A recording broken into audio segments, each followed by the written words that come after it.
Alpha public school, Indian oil petrol pump के सामने, Raipur road, Mungeli.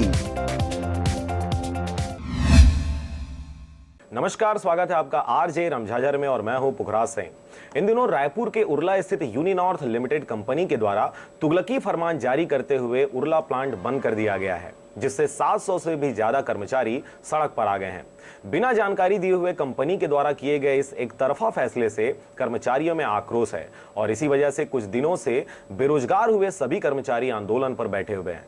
Urla स्थित यूनिनॉर्थ प्राइवेट लिमिटेड कंपनी के संचालक द्वारा तुगलकी फरमान जारी करते हुए एक तरफा फैसला लेते प्लांट को बंद करने का निर्णय ले लिया गया। इस दौरान प्लांट में कार्यरत कर्मचारियों के पैर तले जमीन खिसक गई। जानकारी के अनुसार इस प्लांट में एक यूनियन सक्रिय है, जिनमें से सिल्क डिपार्टमेंट को बढ़िया चलने के बावजूद भी लगातार नोटिस दिया जा रहा था बंद करने का। तदुपरांत सिल्क डिपार्टमेंट को जूट डिपार्टमेंट में शिफ्ट कर दिया गया। इसके बाद भी कर्मचारियों ने कंपनी के साथ भरपूर सहयोग करते काम किया, परंतु अचानक से कंपनी संचालकों द्वारा तुगलकी फरमान जारी करते हुए उरला प्लांट में ताला जड़ दिया गया। एक सिल्क डिवीजन, एक वूल डिवीजन। सिल्क डिवीजन को यथावत ऐसे बंद किया। उसके बाद में बोला कि वूल डिवीजन पूरा चलेगा। सिल्क में प्रॉब्लम था, कुछ समय तक के नहीं चल रहा था, लेकिन फिर भी चल रहा था। बाकी जितना सिल्क के लड़के थे, सिल्क के जितने लड़के थे, उसको वूल डिवीजन के अंदर में पूरा शिफ्ट कर लिया गया था। उसके बाद भी सिल्क के आदमी को अचानक हम बंद कर रहे हैं करके ताला मार के वहाँ बंद कर दिया गया सिल्क डिवीजन को। उसके बाद में चलो ठीक है, हम लोग समझौता भी किया। जो भी समझौता हुआ लिखित हुआ है, गवर्नमेंट के थ्रू हुआ है। उसके बावजूद भी वो पैसा अभी तक दिया नहीं जा रहा है। आज 7 महीना हो गया। 20 दिन का टाइम मैनेजमेंट अपने से खुद लिखित उसमें समझौता में बोला था कि 20 दिन का हमको टाइम दिया जाए करके, आज तक नहीं दिया है। अब उसके बाद में अचानक वूल डिवीजन को बंद किया है। अब ये थोपा जा रहा है कि वूल डिवीजन के पैसा पहले लो, पैसा है अभी। वूल डिवीजन के आदमी अगर रिजाइन देता है तो उसको तुरंत पैसा देगा और सिल्क वाले को नहीं दे रहा है। मतलब एक तरह से वूल वाले को डिजाइन दिलाने के लिए जबरदस्ती दबाव बनाया जा रहा है। इससे खफा कर्मचारी यूनियन के द्वारा पिछले कई दिनों से धरना प्रदर्शन किया जा रहा है, लेकिन अभी तक सिर्फ आश्वासन बस मिला है। आज विधानसभा निकल गया, एक दूसरा लोकसभा निकल गया। प्रशासन के पास हम 8 महीने से कानूनी के तरीके से, हमको गैर कानूनी तरीके से कोई काम नहीं कर रहा है। टोटल गैर मतलब कानूनी की तरीके से हर मतलब नोटिस के साथ में हम हर चीज को उसको अवगत करा रहे हैं, लेकिन अभी तक से ना प्रशासन ना कोई मतलब मैनेजमेंट का कोई आदमी आके हमारे बीच में अच्छा से समझौता कर ले, ऐसा कोई चीज नहीं कर रहा है। जबकि हम लोग अपना श्रमिक और एक्ट के माध्यम से शांतिपूर्वक, टोटल शांतिपूर्वक हम चलो आज निकल हमको समझौता एक पूर्ण रूप से मिल जाएगा, यही आशा लगा के हम बैठे।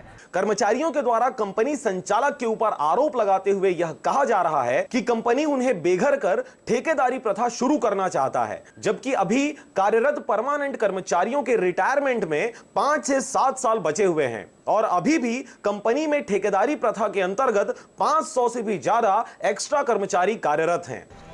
बंद इसलिए किया, उनका कहना है कि हम घाटे पे चल रही है इसलिए हम बंद कर रहे हैं।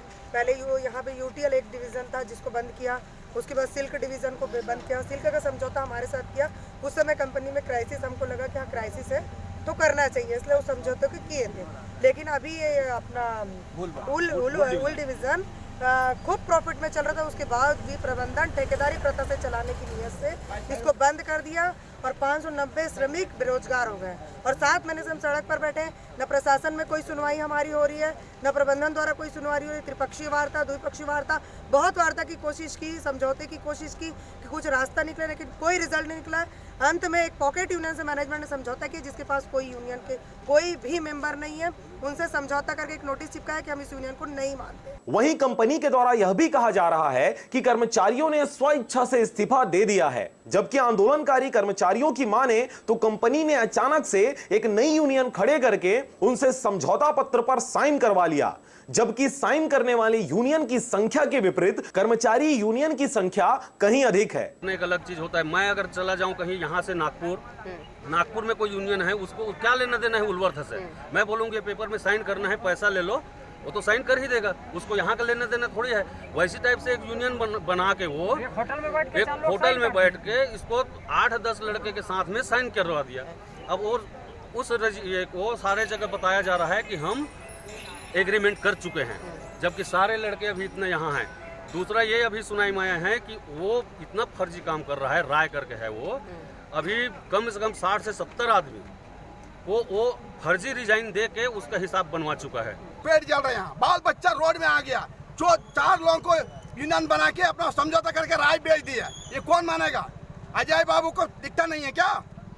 अजय बाबू को दिखता नहीं है ये सब चीज। 8 महीने से यहाँ रात दिन यहाँ गुजार रहे हम लोग। 2 आदमी डेथ हो गया, ब्रेन एवरेज 5 आदमी टोटल, 2 आदमी पैरालिसिस हो गया, 2 औरत मर गया, ये टेंशन का कारण से। अपना राय नौकरी बचाने के लिए ये सब फ्रॉड यूनियन के पकड़ के बाबू को दिखा रहे। बहरहाल उर्वर्थ प्राइवेट लिमिटेड उर्ला में ताला जड़ दिया गया है और यहां कार्यरत 300 से भी ज्यादा कर्मचारी लंबे समय से वेतन नहीं मिलने व कंपनी बंद कर सबको बेरोजगार कर देने से परेशान कंपनी के निर्णय को वापस लिए जाने का आह्वान कर रहे हैं। और हम लोग इतने आदमी हैं जो अभी तक के कोई डिजाइन लिए नहीं है, हिसाब नहीं लिए हैं, और ये मैनेजमेंट एकाएक कभी लॉकआउट कर रहा है, कभी बंद कर रहा है। हम ये प्रूव कर सकते हैं कि गवर्नमेंट भी इस कंपनी को गैर कानूनी ढंग से तालाबंदी लिख के दिया हुआ है, उसके बावजूद भी आज नोटिस नया चिपकाया है वो कि हम गैर कानूनी तालाबंदी नहीं किए हैं। दूसरा, हम लोग हाई कोर्ट से स्टे लाए हैं। स्टे ऑर्डर के लिए भी अभी लिखा गया है कि ये इस स्टे ऑर्डर में ये नहीं लिखा गया है कि माल को यथावत रखा जाए। तो स्टे ऑर्डर का मतलब तो यही होता है कि जो का क्यों, जहाँ का माल वहाँ स्पष्ट उसमें लिखा गया है, जो भी रॉ मटेरियल, मशीन और बना हुआ माल, इसको यथावत रखा जाए करके स्टे ऑर्डर हम लोग के पास है। आज हम लोग को 4 महीना हो गए स्टे ऑर्डर, उसके बाद भी वो लिखता है कि हम स्टे ऑर्डर गवर्नमेंट का नहीं मानेंगे। इस दौरान कंपनी के द्वारा कई बार आंदोलन बंद करवाने के लिए कई हथकंडे अपनाए जा चुके हैं, परंतु अब तक कर्मचारियों की मांगे और मुखरित होते ऊंचे स्वर में सुनाई दे रही है। हम सब मजदूर एक है, हम सब मजदूर एक है। हमारा लघु उद्योग श्रमिक यूनियन एटक जिंदाबाद जिंदाबाद। हमारा लघु उद्योग श्रमिक यूनियन एटक जिंदाबाद जिंदाबाद। हमारी नौकरी का दूसरा समझौता होने वाला होता कौन है? हमारी संगठन जो है, हम लेबर कोर्ट में गए हैं, हाई कोर्ट का आदेश मेरे पास है, तो तीसरा बार समझौता कैसा? रायपुर से ज्योति राव के साथ सुधा बाघ की रिपोर्ट, आरजे रमजाजर।